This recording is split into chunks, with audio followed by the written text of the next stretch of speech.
This show is brought to you by Safety FM.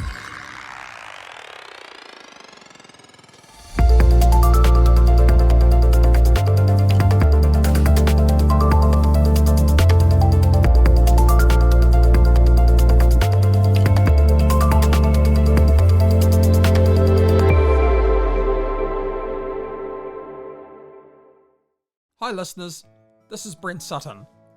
Welcome to the 46th episode of the Practice of Learning Teams podcast show.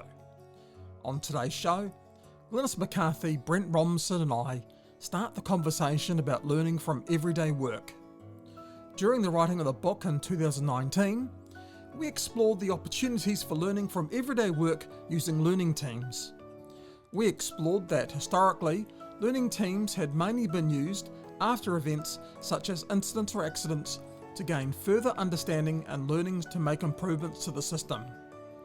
And that organisations need to explore the broader view of opportunities for learning that are presented in everyday work, management of change, and when events happened.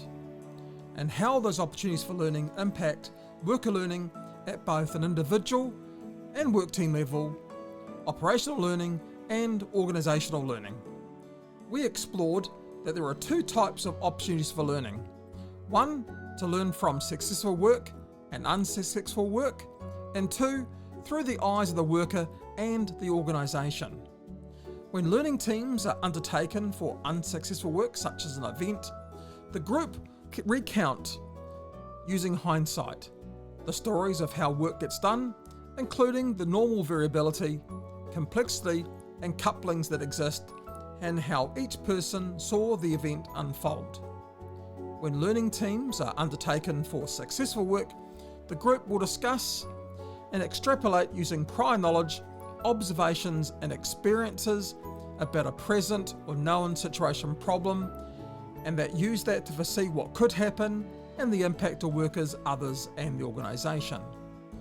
This extends the notion and context of work as imagined and allows more transparency to the variability, complexity and couplings that exist.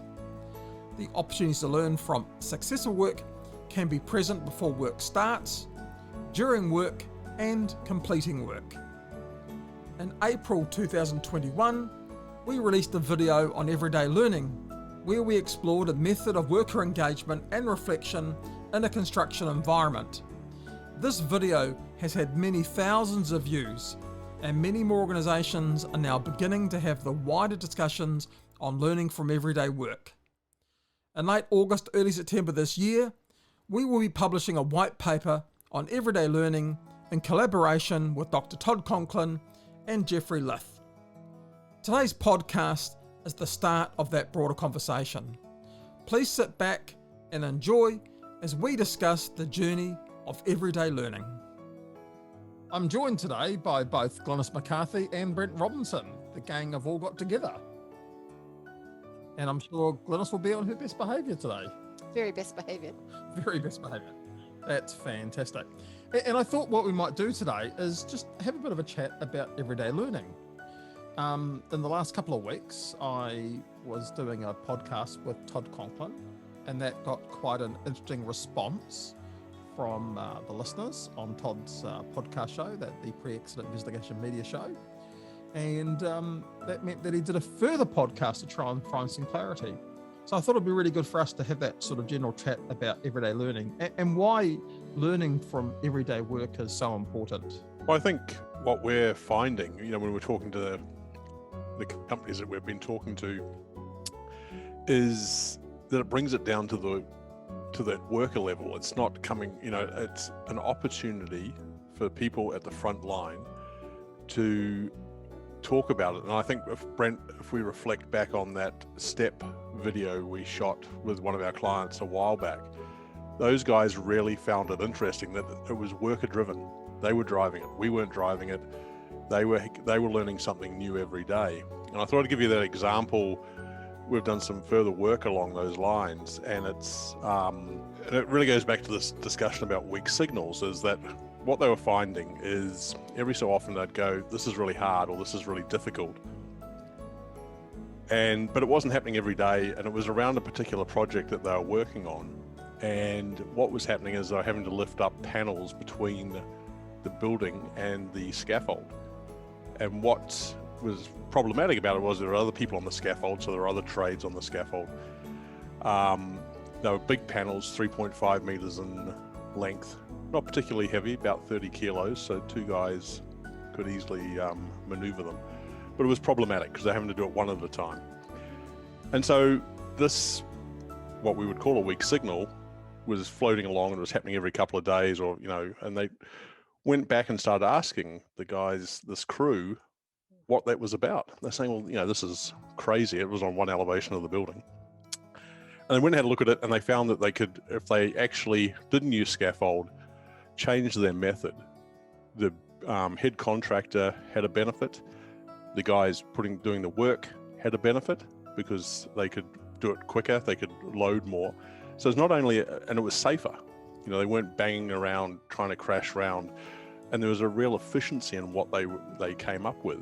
So they not only did they get a good safety outcome, they got a really good productivity outcome. And the builder, the head contractor, was pleased because he didn't have to provide scaffold on the next elevation they did.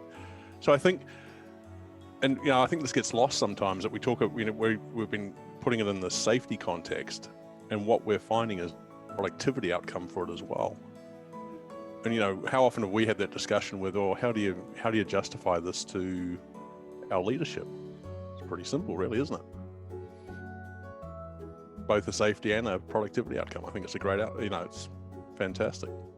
I think you raised a really good point, Brent. I think that often what we do in safety is that we're operating within the organization in a bit of a silo. So we have just the safety hat on, and yet there are other parts of the organization that might be looking at quality or output. That actually these things need to be thought about more holistically, and making sure that we don't provide tools that our workers are using that are really blunt, that actually aren't getting our workers to critically appraise practice, and getting them to think about, what are they trying to do and how are they trying to do it? How do we ensure that people are able to do safe, sustainable practice? Yeah, and what I loved about this was it was actually it wasn't a major complaint. It was just this fairly weak signal that this is really painful. It's really slowing us down, and it's difficult to do. And when they looked back over a period of a couple of weeks, it sort of popped out that this same signal popped out about 3 or 4 times over a couple of weeks, and that's how they got to it. It wasn't that it was on a report, it wasn't a tick box, it wasn't somebody that had come along and said, why are you doing it that way? It was just a conversation that was happening, and it was filtering up to the top, and they were able to pick it out from the huge amount of noise that goes, what a construction site's like, huge amount of noise that was coming out of that particular organization. And I think that's the power, because it's happening at the front line. I think those sort of weak signals that you can pick up from workers, whether they be about dangerous work or difficult work, or things that don't make any sense to them, actually all of those signals, if you can identify trends, are going to help the business, aren't they? Yep. Whether they help them in the safety perspective or quality or what it might be, actually it's trying to, like you say, kind of hear those weak signals against all of that clutter and all of that noise that's operating in the background. Well, I think Jeff Life has really brought this out on a few discussions we've had with him. I think it's something really worth following up on. Yeah, around that 4Ds, that sort of dumb, different, difficult, and dangerous conversation. But if we reflect back on it, even if they had a formal safety system, even if the guys had written down on that JSA or that pre-start or that take 5 that day, would anyone have ever picked that up in that data? No. That stays on site till they leave site, and then it gets filed. And in all senses of that word, never to be seen again. Until something goes wrong. Yeah. And then it becomes something evidence. goes wrong. Yeah. But it also takes such a lot of effort to actually find that information on those blunt tools, and that I think is half the problem. Yeah.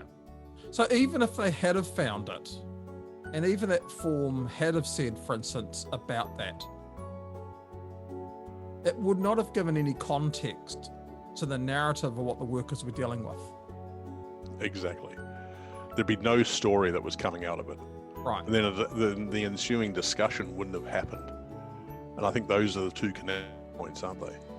Yeah. So then the person who's actually reading that, who's doing that analysis, is now applying their own filter, their own lens on that data, and only taking what they want from it. Yeah. So the conversation we've been trying to have, and the stuff that we're working at the moment, is that we've got to take data straight from the mouths of the people who are exposed to the risk, using their language, using their narrative, and then being able to identify those weak signals, that clustering of information, and looking at that sentiment of that narrative from the workers as well. Because the organization can't see the forest from the trees. No. And what people are focusing on is the risk, and this would be seen as low risk because, they weren't doing anything dangerous. It was just difficult, and their view was it had to be better. So if the panel had fallen, then it would have become dangerous. Yes. Yeah. Exactly.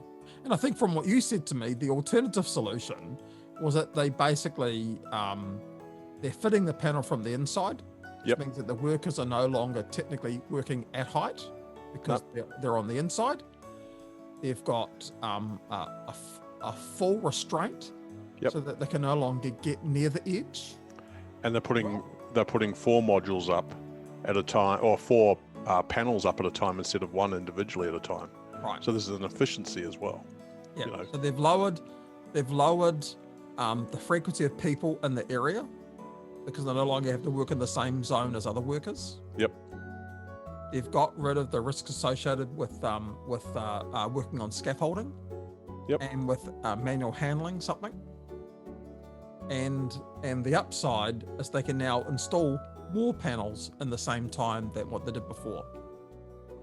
So therefore, they're not exposed to all the risks on a construction site. They've shortened their exposure, haven't they? Right. And they came up with that solution through the power of conversation. Yep. And do you think that they would have solved it themselves if they felt they had been empowered? Yeah, they sort of did, didn't they? They brought it up and then somebody helped them, enabled them to go to that next step. Right. And in this case, it was the project manager.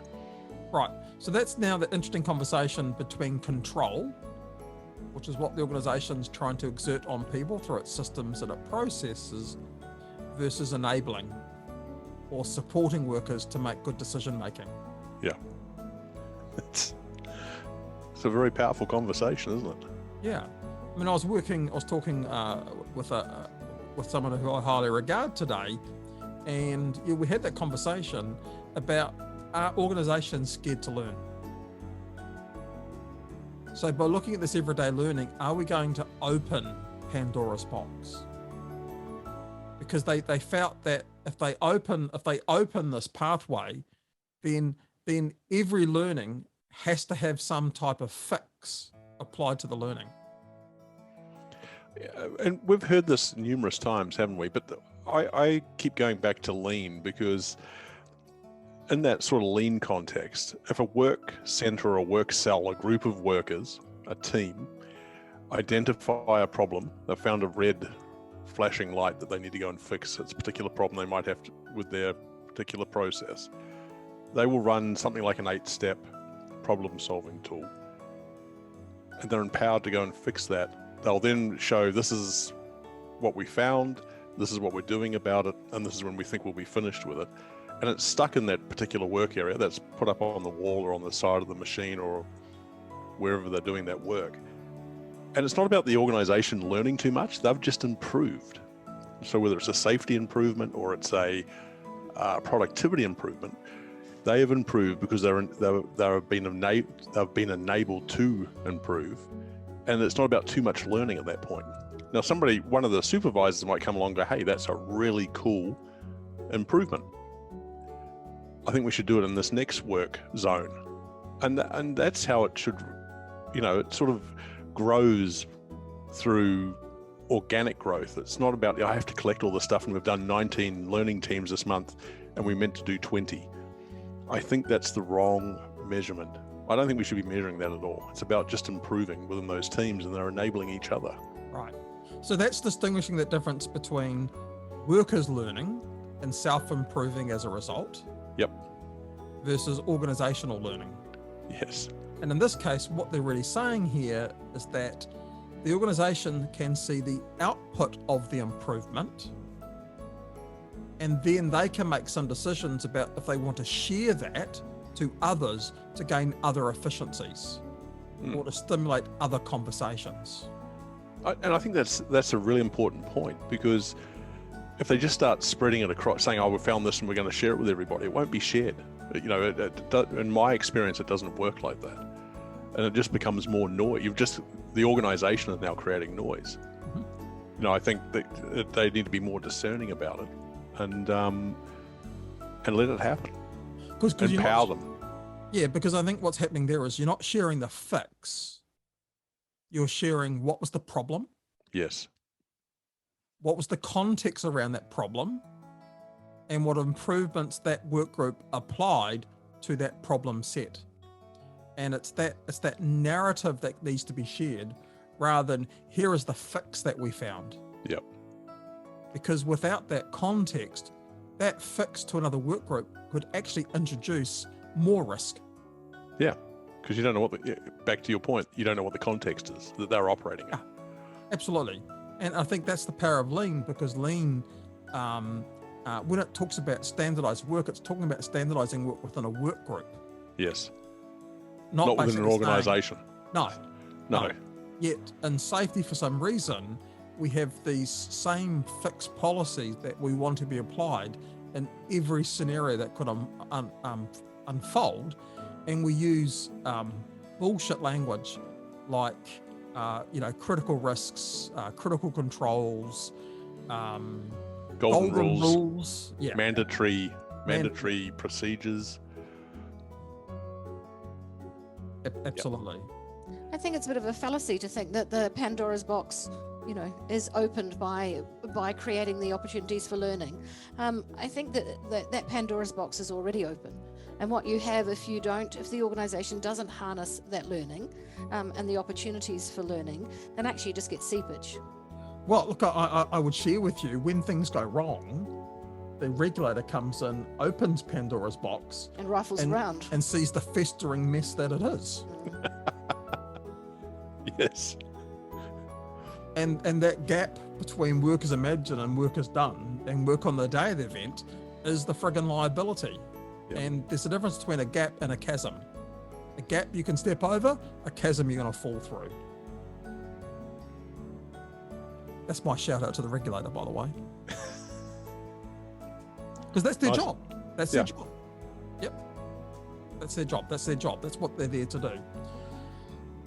And look, and when I was talking to Todd, I put this challenge to him. I said, I actually question if organizations know how to learn. That they've been really sitting in this mode of control, fix, the sort of constant mode that they're going into, which, by the way, they think that means continuous improvement, but that's a different situation. And maybe we should be having the broader conversation about how they can learn. Because organizations should think about learning from the point of view of the types of processes and the resources they have now. It's not about putting in new things. It's not about doubling your team. And it was really interesting that when I was having this conversation today and we're exploring Eric Honagel's little concentric circle models of basically saying, there are less accidents and incidents, and we're far more successful than we are unsuccessful without actually having to put a number on it. If the organization looked at what resources it has to put in now to understand accidents and incidents, and if everyday work is a massive multiplier of that, you can see why it terrifies them, because they're still using the same old construct. And they're thinking they have to actually intervene, interfere, and control what's happening.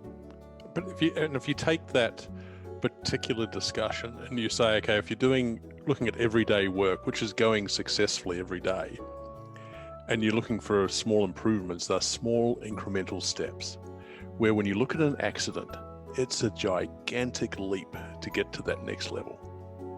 And everybody's having an opinion, and you're not necessarily learning anything. You just want to get the fix in. So either you've fixed the problem or the regulator's not going to prosecute you to the full extent that they possibly can.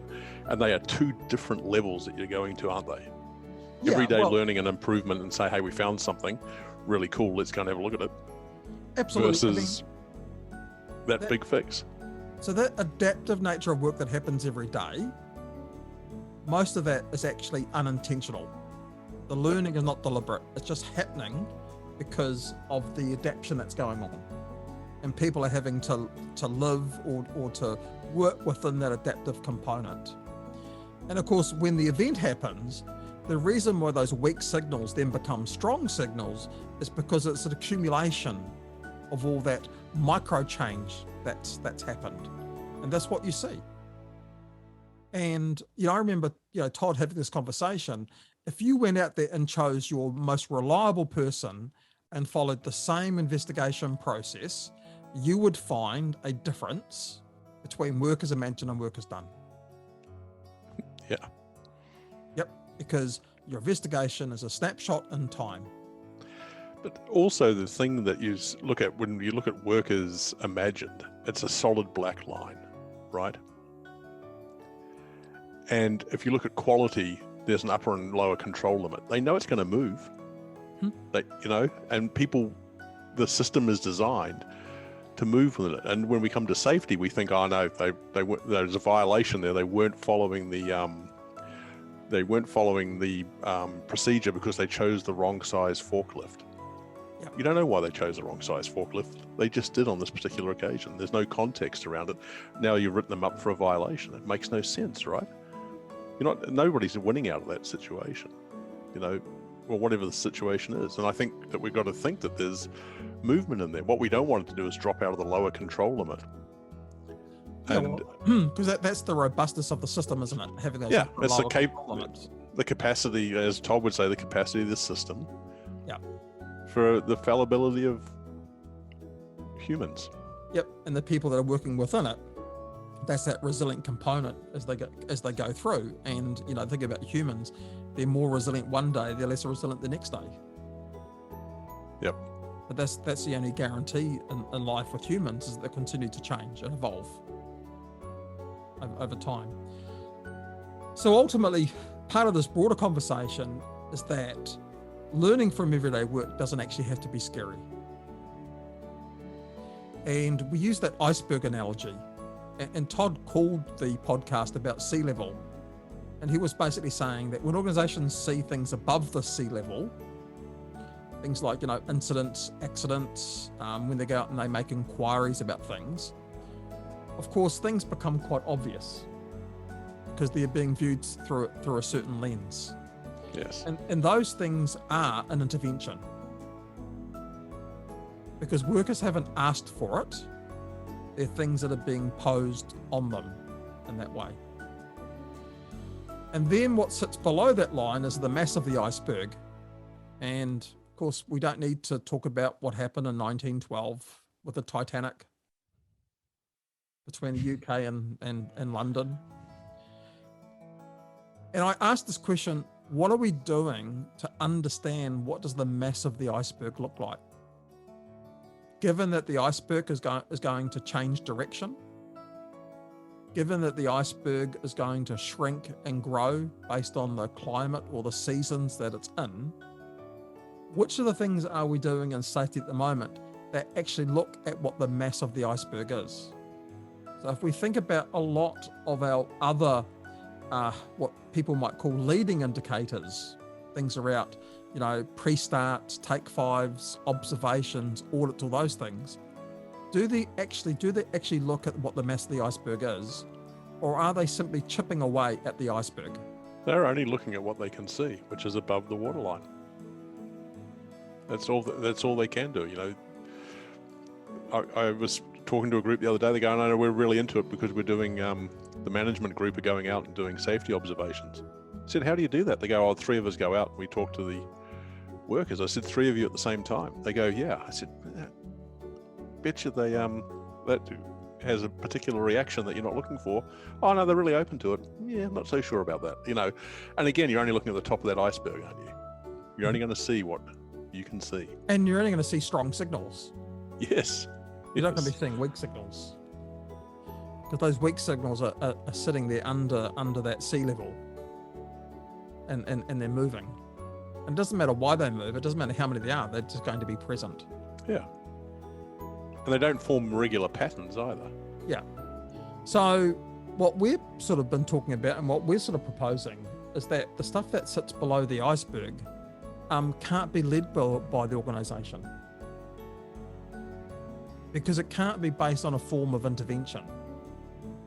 Because the only people that actually know what the iceberg looks like are the people that actually have to do the work, the job, the people who are exposed to the risk. So how do we get those people to lead that, to be involved in that? Because they need a strong sense of ownership. So workers need to lead that, and then the organisation simply needs to support them and understand them, not control it. What it does need to do, and I think I like the idea that you talk about upper and lower limits. The organisation, once it starts to see those weak signals, it gets to understand why those weak signals exist, because that will come from the narrative of the workers, then that's when they can run an intervention. Now, interventions, we shouldn't think of interventions in a negative context, if that makes sense. To me, an intervention is something that the worker hasn't asked for. It's the organisation has imposed it on them. A classic one is a pre-start meeting. Yes. Yeah. Is it voluntary? No, mandatory from what I understand. Mandatory, and that's a form of being imposed. So it's about having that broader conversation. So it's about that control thing. And what the organisation can then do is that by understanding that narrative, understanding what's happening amongst those workers that are being led by workers, then it can run things like a learning team to get better understanding. So it's not having to match. So when we think about the 4Ds, it's not having to match every single 4D that gets reported by the worker, that it has to lead to some type of improvement or learning. No, and I think if that's what people are expecting, that's not going to help at all, because the volume is crazy, and what you're looking for is the pattern. The repeating occurrence of something happening over a period of time is where the strength comes from, or not the strength, but where it is strength. The strength, it's strengthening the signal, because you're not looking at one data point, you're looking at many data points with the same outcome, with the same piece of information coming to you.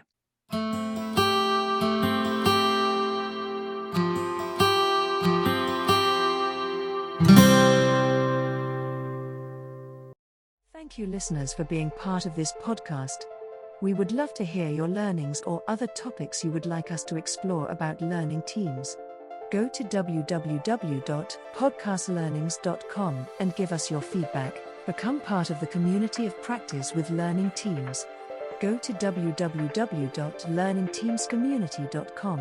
Support the authors of the practice of learning teams. Purchase the book from Amazon.com or go to www.learningteamsbook.com for an inside look and other free book resources from the authors. The views and opinions expressed on this podcast are those of the host and its guest and do not necessarily reflect the official policy or position of the company. Examples of analysis discussed within this podcast are only examples. They should not be utilized in the real world as the only solution available, as they are based only on very limited and dated open source information. Assumptions made within this analysis are not reflective of the position of the company. No part of this podcast may be reproduced, stored in a retrieval system, or transmitted in any form or by any means, mechanical, electronic, recording, or otherwise, without prior written permission of the creator of the podcast, Jay Allen.